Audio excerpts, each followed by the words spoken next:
Non local నేతలపై ఎన్నికల సంఘం సీరియస్ అయింది. ఎమ్మెల్యేలు ఎమ్మెల్సీలు పోలింగ్ బూత్ కు రావడంపై ఆగ్రహం వ్యక్తం చేసింది. ఓటర్లను ప్రభావితం చేసే విధంగా తిరుగుతున్నారని ఎమ్మెల్యేలు బీర్ల ఐలయ్య, రామచంద్ర నాయక్, ఎమ్మెల్సీ శంకర్ నాయక్ పై చర్యలు తీసుకోవాలని ఈసీ ఆదేశించింది.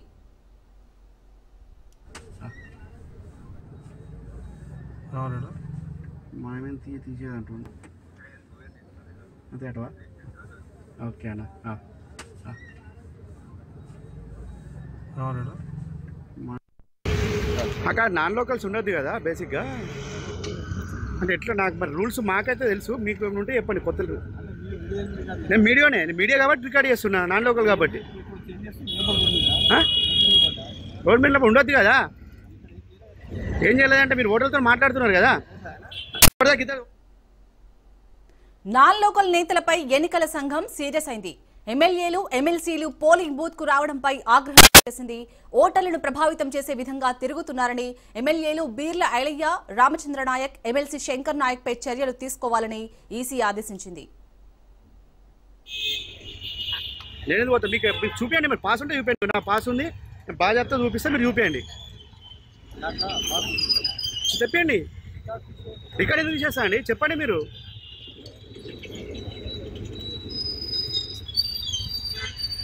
రికార్డ్ ఎందుకు చేస్తారు?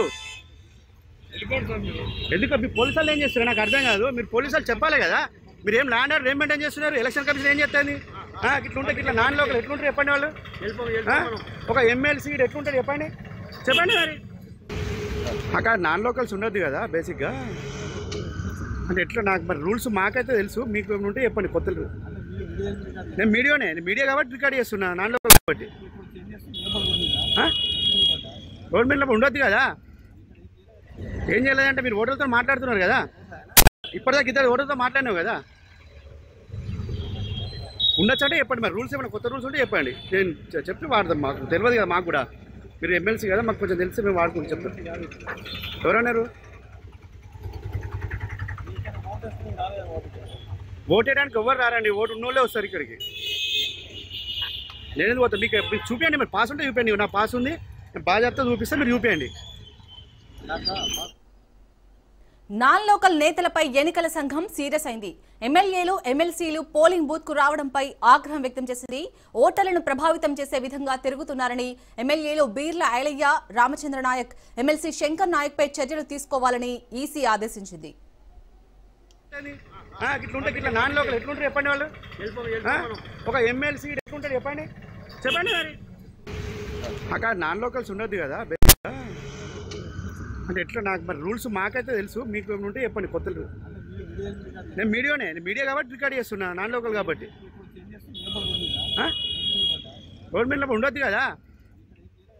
ఏం చేయలేదంటే మీరు ఓటర్లతో మాట్లాడుతున్నారు కదా. ఇప్పటిదాకా ఇద్దరు ఓటర్తో మాట్లాడినావు కదా. ఉండొచ్చంటే చెప్పండి. మరి రూల్స్ ఏమైనా కొత్త రూల్స్ ఉంటే చెప్పండి, నేను చెప్పి వాడదాం. మాకు తెలియదు కదా, మాకు కూడా. మీరు ఎమ్మెల్సీ కదా, మాకు కొంచెం తెలిసి మేము వాడుకుంటాం. చెప్తాం. ఎవరన్నారు? ఓటు వేయడానికి ఎవరు రారండి, ఓటు ఉన్నోళ్ళే వస్తారు ఇక్కడికి. నేను పోతా. మీకు చూపించండి, మరి పాస్ ఉంటే చూపించండి. నా పాస్ ఉంది, బాధ్యత చూపిస్తే మీరు చూపించండి. చెప్పండి, రికార్డ్ ఎందుకు చేస్తా అండి చెప్పండి. మీరు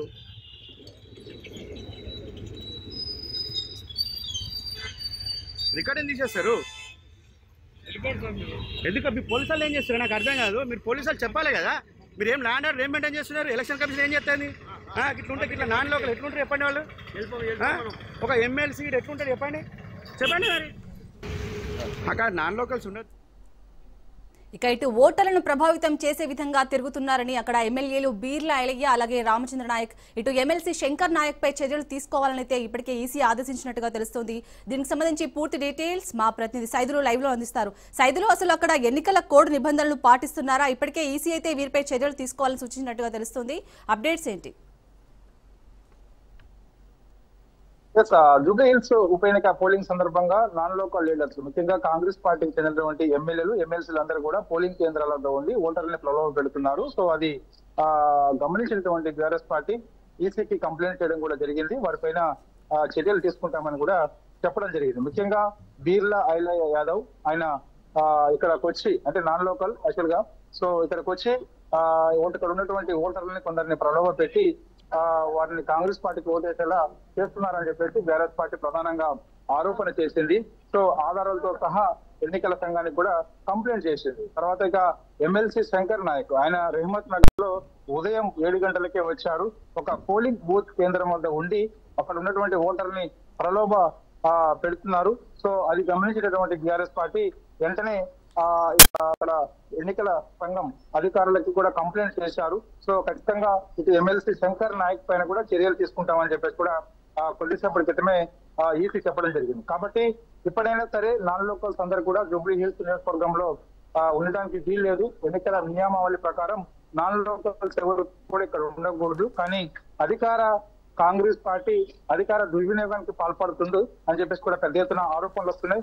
ఇప్పటి వరకు చాలా మంది ఇటు మంత్రులకు సంబంధించినటువంటి సన్నిహితులు కానీ ఎమ్మెల్యేలు కానీ ఎమ్మెల్సీలు అందరూ కూడా జూబ్లీ హిల్స్ నియోజకవర్గంలోనే ఉంటూ నేరుగా ఆయా పోలింగ్ కేంద్రాల వద్దకు వచ్చి అక్కడ కాంగ్రెస్ పార్టీకి అనుకూలంగా ఓటర్లని ప్రలోభ పెడుతున్నారు. కాబట్టి సో వారిపైన ఖచ్చితంగా చర్యలు తీసుకోవాల్సిందే. కొందరు స్టేట్ పోలీసు అధికారులు వారికి తొత్తుగా మారి సో వారిని అక్కడ ఉన్నప్పటికీ కూడా కంప్లైంట్ చేసినప్పటికీ కూడా వారిపైన చర్యలు తీసుకోవడం లేదని బీఆర్ఎస్ పార్టీ ప్రధానంగా ఆరోపణ చేస్తుంది. కొద్దిసేపటి క్రితమే బోరబండ డివిజన్ కి వచ్చినటువంటి మాగంటి సునీత అక్కడ కొందరు అధికారులు ముఖ్యంగా పోలీసులు అందరూ కూడా ఆమెను అక్కడి నుంచి వెళ్ళిపోవాలని చెప్పేసి కూడా అడ్డుకున్నారు. సో వారిపైన కూడా చర్యలు తీసుకోవాలని బీఆర్ఎస్ పార్టీ ప్రధానంగా డిమాండ్ చేసింది. ఒక అభ్యర్థిగా పోలింగ్ సరళిని పరిశీలించేందుకు ఎక్కడికైనా వెళ్లే అధికారం ఉన్నప్పటికీ కూడా కావాలని అధికార పార్టీకి చెందినటువంటి కొందరు ఇట్లా వ్యవహరించడం సరైనది కాదని చెప్పేసి కూడా Maganti Sunitha BRS party MLA అభ్యర్థి చెప్తూ వస్తుంది. దానిలో భాగంగా కొద్దిసేపటి క్రితమే ఆమె కూడా ఎంగల్రావు నగర్ కు వచ్చారు. ఎంగల్రావు నగర్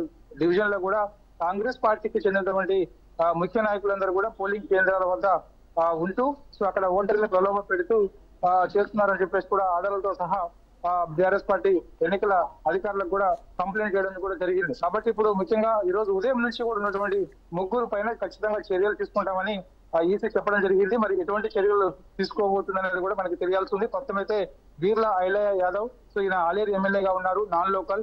ఇక్కడ జూబ్లీ హిల్స్ నియోజకవర్గానికి వచ్చి సో ఆయన అక్కడ ఓటర్లను ప్రలోభ పెడుతూ కాంగ్రెస్ పార్టీకి ఓటేయాలని చెప్పేసి కూడా నేరుగా ఆయన పోలింగ్ బూత్ వద్ద నిలబడుతున్నారు. ఇక ఎమ్మెల్సీ శంకర్ నాయక్ కూడా రేమత్ నగర్ లో ఉదయం నుంచి కూడా పోలింగ్ కేంద్రం వద్ద ఉంటూ ఓటర్లను ప్రలోభ పెడుతూ కాంగ్రెస్ పార్టీకి ఓటేయాలని చెప్పేసి కూడా ఆయన చెప్తున్నారు. సో వారిపైన కూడా చర్యలు తీసుకుంటామని చెప్పేసి కూడా ఎన్నికల అధికారులు చెప్తున్నారు. కాబట్టి సో ఇంకా చాలా మంది జూబ్లీ హిల్స్ నియోజకవర్గంలో నాన్ లోకల్ చెందినటువంటి ఎమ్మెల్యేలు ఎమ్మెల్సీలు అధికార కాంగ్రెస్ పార్టీకి చెందినటువంటి వారందరూ కూడా ఇక్కడే ఉంటున్నారు, పోలింగ్ కేంద్రాల్లో ఉంటున్నారు. కాబట్టి తక్షణమే వారందరినీ కూడా అక్కడి నుంచి వెళ్ళిపోవాల్సిందని చెప్పేసి కూడా ఎన్నికల సంఘం తెలిపింది. లేదంటే ఖచ్చితంగా చర్యలు తీసుకోవచ్చని చెప్పేసి కూడా చెప్తున్నారు. కాబట్టి సో ఖచ్చితంగా వాళ్ళందరిపైన కూడా చర్యలు తీసుకునే అవకాశం ఉంది. ఇక చాలా చోట్ల ముఖ్యంగా ఇటు బోరబండ కానీ, షేక్పేట కానీ, రెహమత్ నగర్ కానీ, సో యూసఫ్ కూడా కానీ చాలా డివిజన్లలో పోలింగ్ కేంద్రాల వద్ద అధికార కాంగ్రెస్ పార్టీకి చెందినటువంటి కొందరు నాయకులు ఓటర్లకు నేరుగా ఆ పోలింగ్ బూత్ల వద్దే డబ్బులు పంచుతున్నారు.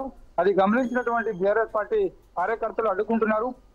చాలా చోట్ల వాళ్ళని పట్టుకున్నారు. ఎంగల్రావు నగర్ లో కొద్దిసేపటి క్రితమే అధికార కాంగ్రెస్ పార్టీకి చెందినటువంటి ఒక నాయకుడు అక్కడ ఉన్నటువంటి ఓటర్ను ప్రలోభ పెట్టి ఓటుకు 5,000 రూపాయలు పంచుతుండగా బీఆర్ఎస్ పార్టీకి చెందినటువంటి కార్యకర్తలు కూడా పట్టుకున్నారు. సో పట్టుకొని వారిని అక్కడ ఉన్నటువంటి పోలీసులు కూడా అప్పగించారు. సో వారిపైన ఖచ్చితంగా కఠిన చర్యలు తీసుకుంటామని చెప్పేసి అధికారులు చెప్తున్నప్పటికీ కూడా మాకు మాత్రం నమ్మకం లేదు. ఎందుకంటే అధికార కాంగ్రెస్ పార్టీకి పోలీసులు తొత్తులుగా మారారని చెప్పేసి కూడా పెద్ద ఎత్తున ఆరోపణలు అయితే వస్తున్నాయి. ఎందుకంటే ఒకవైపు మాగంటి సునీత బీఆర్ఎస్ పార్టీ అభ్యర్థి మాగంటి సునీత అన్ని డివిజన్లు వెళ్తూ అక్కడ ఓటింగ్ సరళిని పరిశీలిస్తుంటే అడ్డుకుంటున్నారు. మరి ఇక అధికార కాంగ్రెస్ పార్టీకి చెందినటువంటి కొందరు నాన్ లోకల్ అయినప్పటికీ కూడా అక్కడే పోలింగ్ కేంద్రాల్లో ఉంటూ ఓటర్లను ఎందుకు అడ్డుకోవడం లేదని చెప్పేసి కూడా పెద్ద ఎత్తున ఆరోపణలు వస్తున్నాయి. బీఆర్ఎస్ పార్టీ కూడా ఇదే చెప్తుంది. సో దానిలో భాగంగానే ఎన్నికల సంఘానికి కూడా కంప్లైంట్ చేసింది. సో ఆధారాలతో సహా చాలా చోట్ల పోలింగ్ కేంద్రాల వద్ద ఇటు కాంగ్రెస్ పార్టీకి చెందినటువంటి నాయకులందరూ కూడా ఇప్పటికీ డబ్బులు పంచుతూ ఓటర్లు ప్రజలు పెడుతున్నారు. కాబట్టి సో వారిపైన ఖచ్చితంగా కఠిన చర్యలు తీసుకోవాలని చెప్పేసి కూడా